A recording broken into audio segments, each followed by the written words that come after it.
말씀을 들으라 하신 쉐마 바이블, 하나님의 말씀을 우리가 함께 나누고 있습니다. 이번에는 여러분들과 함께 마태복음의 말씀을 함께 나누고 있습니다. 오늘은 마태복음 4장 1절에서 11절 말씀이 되겠습니다.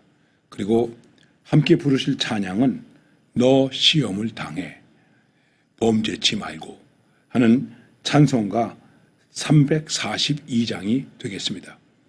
여러분 벌써 찬송의 내용을 들으시고 마태복음 4장 이렇게 하면 벌써 생각나시죠?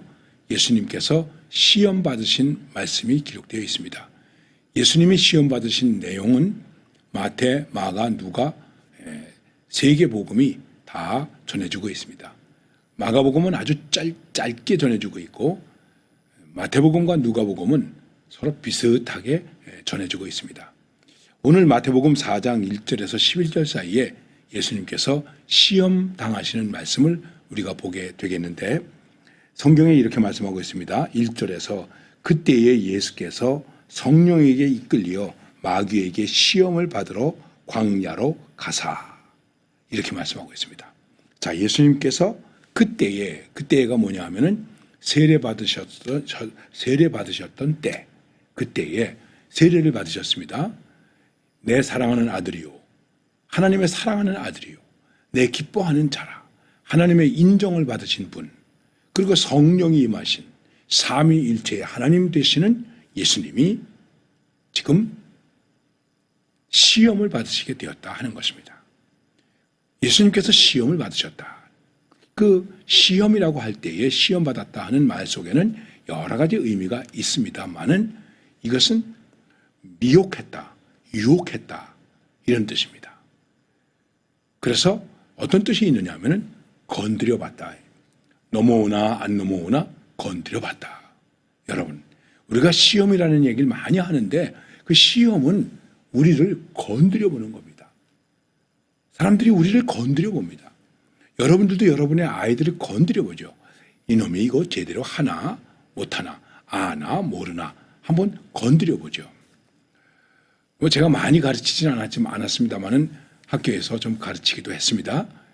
그러면은 강의하는 도중에 질문을 해요. 질문을 합니다. 목사님 혹은 교수님 이러하지 않습니까? 그럼 대개 그 질문하는 사람들은 질문의 답을 알고 있어요. 여러분 그렇지 않습니까? 우리가 사실 이렇게 간사한 것입니다. 나름대로 질문에 대한 답을 가지고 있으면서 저 사람이 어떻게 대답하나 보자. 이 문제에 대해서 제대로 파악하고 있는가 한번 살펴보자. 그리고 툭 건드려 보는 거예요. 예수님이 시험을 받으셨다라고 하는 것은 마귀가 와서 예수님을 툭 건드려 본 거예요. 제대로 제정신을 가지고 있나? 제대로 지금 역사하고 있나? 건드려 보는 거예요. 자, 여러분, 우리가 시험 당한다는 얘기를 많이 합니다. 그때 여러분과 제가 제일 먼저 생각해야 할 일은 무엇이냐면 나를 건드리는구나. 왜 건드리는 겁니까? 실력이 있는지 없는지, 제대로 아는지 모르는지, 할 만한 자격이 있는지 없는지 건드려 보는 거예요. 정말 그렇습니다. 그런데 누구를 건드렸습니까? 예수님을 건드렸습니다. 예수님이 어떤 분이십니까? 하나님의 인정을 받은, 그리고 하나님이신, 성령의 임재를 가지신 삼위일체 하나님이신, 그러나 사람을 입고 오신 이 땅에 우리 사람과 같은 모습으로 사시는 예수님을 지금 슬쩍 건드려 본 거예요. 사실은 슬쩍 건드린 게 아니라 상당히 강하게 건드렸습니다. 그런데 오늘 말씀 속에서 이렇게 말씀하고 있습니다. 성령에게 이끌려. 여러분, 시험을 받는데 내가 내 욕심에 이끌려 시험이 된다면, 어떤 나의 문제 때문에 시험이 된다면 그 진짜 시험이 될 수 있고, 시험에 빠질 수 있고, 시험에 넘어갈 수도 있고, 시험에 질 수도 있습니다. 우리가 이것 분명하게 생각해야 됩니다. 예수를 믿는 사람들, 우리에게 때때로 시험이 옵니다. 그때마다 우리는 나는 성령에게 이끌리고 있는가? 성령의 인격 되시는 하나님의 말씀에 이끌리고 있는가? 어디에 이끌리고 있습니까? 지금 내가 무슨 일을 당했는데 혹 시험이라고 생각하든 고난이라고 생각하든 내가 무슨 일을 당했는데 이게 어떻게 해서 나에게 주어졌는가? 내가 어떻게 여기서 이끌림을 받고 있는가 하는 것입니다. 그냥 간단하게 행여나 거기에 자신의 욕심, 자신의 이익, 자신의 어떤 것에 이끌려서 그것이 시험이 되었다면 정말 시험이 될 수 있다 하는 것을 우리가 깊이 생각해야 됩니다. 여러분, 우리는 하나님이 나를 시험하신다 이렇게 생각하면 안 돼요. 시험이 있더라도 우리는 하나님에게 이끌려서 이 시험의 어둠 속을 뚫고 나갈 수 있다라고 하는 시험에 대한 믿음이 우리에게 있어야 되는 것입니다. 자, 그 다음에 예수님은 어디에 계시는가? 광야에 계셨다. 광야로 가서 40일을 밤낮으로 금식하신 후에 줄이신지라. 예수님이 시험을 받으시는데 그 시험 받으시는 환경이 어떤 환경이냐 하면 광야. 어려운 곳이죠. 힘든 곳이죠. 예. 광야, 견디기 어려운 곳이죠. 그런데 그 광야에서 40일을 밤낮으로 금식하셨다. 금식 기도하셨다. 이렇게 말씀드릴 수 있습니다.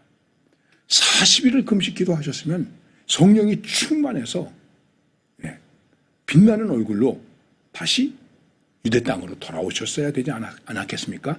그런데 시험하는 자가 나타났다. 그렇습니다.